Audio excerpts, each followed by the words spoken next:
as certidões, os mandados judiciais, os formais de partilha,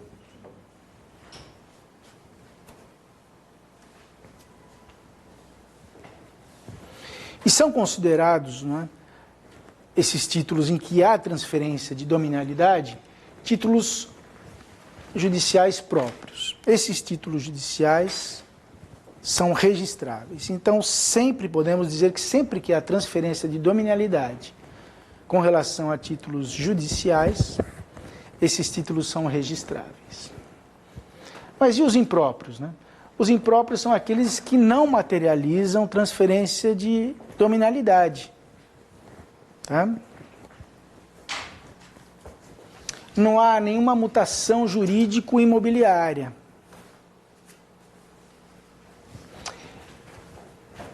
Temos como exemplo as ordens de indisponibilidade, os arrestos, os sequestros, as penhoras que incidem sobre determinado imóvel. E aqui surge então uma questão. Esses títulos, eles devem ser registrados ou averbados? Em regra, não é, pela técnica, esses títulos deveriam ser averbados, tá? Porque não implicam transferência de dominalidade. Mas nós vimos lá, não é, logo no início, que no artigo 167 nós temos exemplos, não é, ali no artigo 167.1, de títulos registráveis judiciais que não implicam mutação jurídico-patrimonial. Que o exemplo mais acabado é a própria penhora, tá? Os arrestos, os sequestros, presente lá no artigo 167, inciso 1º, número 5. Então, nós temos essa questão, tá? Com relação à penhora. Por quê? O Estado de São Paulo, isso já desde o Código Processual Civil passado, né, quando no Código de Processo Civil começou a utilizar a expressão averbação, lá no artigo 659, parágrafo 4º, no Estado de São Paulo decidiu-se lá que as penhoras deveriam ser averbadas, tá? E elas são averbadas até hoje, desde essa época. Entendia-se na época que o Código de Processo Civil, por não ser uma legislação especial sobre a matéria, usou de uma atecnia na realidade, né? E que os títulos as penhoras deveriam continuar a ser registradas, tá? Pelo menos era um entendimento à época. O que acontece aqui em Santa Catarina, tá? Em Santa Catarina, teve uma modificação no artigo 686-A, que inseriu a denominação averbação de arrestos e penhoras, tá?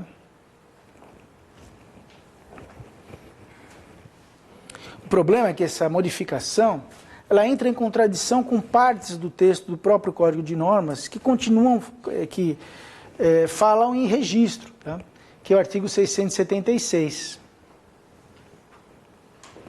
Além disso, as penhoras aqui no estado de Santa Catarina, elas são cobradas com base no anexo 3, registros com valor, reduzidos a 1/3, tá? Então surge essa questão. Por quê? Porque o novo Código de Processo Civil, ele, em várias oportunidades, sempre que se refere à penhora, ele utiliza, o novo Código de Processo Civil utiliza a expressão averbação, tá?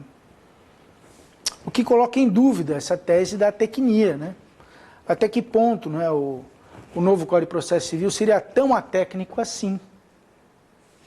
A partir disso, muitos registradores aqui em Santa Catarina, a partir da modificação do artigo 686-A, passaram a realizar as penhoras e os arrestos mediante averbação na matrícula, tá?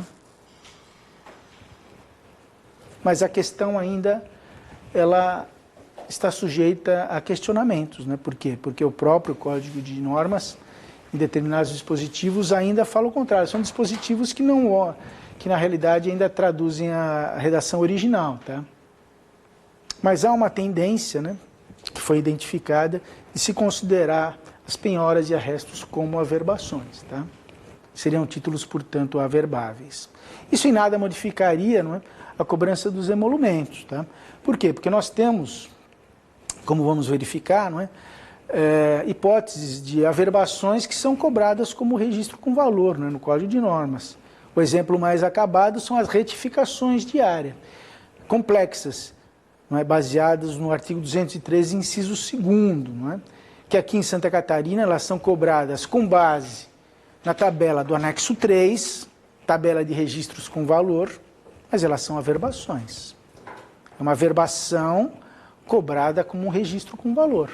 Tá? E se pode ser realizado isso para as retificações complexas, não é? Entende-se, não é? Esses registradores que assim o fazem, e eu passei a adotar também esse procedimento, não é? Para as averbações também, não é? Você pode ter uma averbação cobrada como um registro com valor, com redução a 1/3, como é o caso das penhoras e arrestos. Tá? A indisponibilidade? Não, a indisponibilidade aqui é averbada. Né? Eu, pelo menos, averbo todas as indisponibilidades. Tá?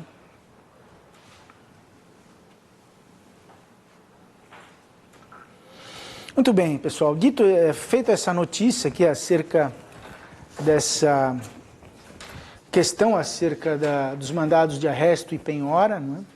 Se devem ser registrados ou averbados, dado o meu posicionamento, vamos aqui fazer algumas considerações sobre o sistema financeiro habitacional e o sistema financeiro imobiliário, tá? Que é um dos pedidos aí da nossa banca, né? Do nosso edital. Tem um dispositivo específico sobre isso.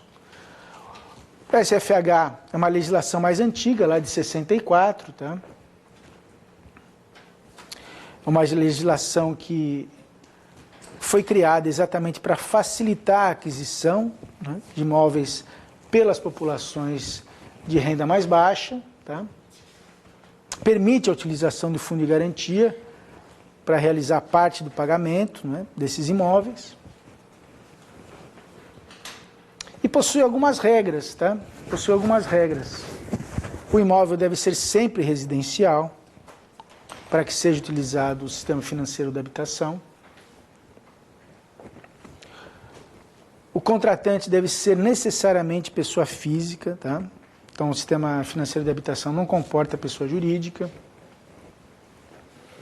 Existe um valor máximo, também um teto, que nesse ano 2019 ele é de R$ 1,5 milhão de reais. Aquisição de imóveis superiores a esse valor não podem ser feitos pelo sistema financeiro. E existe um teto máximo de 80% do valor do imóvel que pode ser financiado. Tá? Um dispositivo importante em relação ao sistema financeiro da habitação, ele diz respeito à redução dos emolumentos. Tá? Já me deparei com várias questões que tratam dessa redução de emolumentos, não é? Questões objetivas em provas, né? E lembrando-se que no sistema financeiro da habitação a cobrança dos emolumentos ela deve ser reduzida a 50%. Tá? Aqui é apenas uma notícia, tá, pessoal? É o seguinte, existe já entendimento da corregedoria, também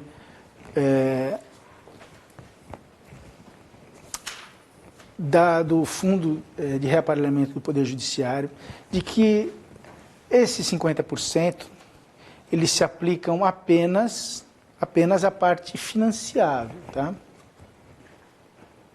Então, tudo aquilo que a parte pagou com recursos próprios não estariam abarcados por essa redução. Então, se numa segunda fase, tá?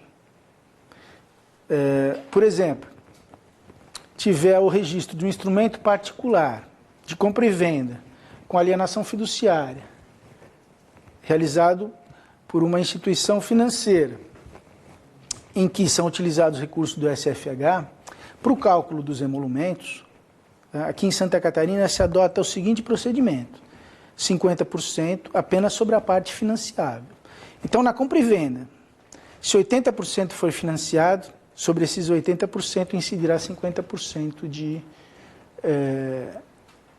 redução nos emolumentos. E esses 20%, os emolumentos serão cheios. Tá? E na alienação fiduciária?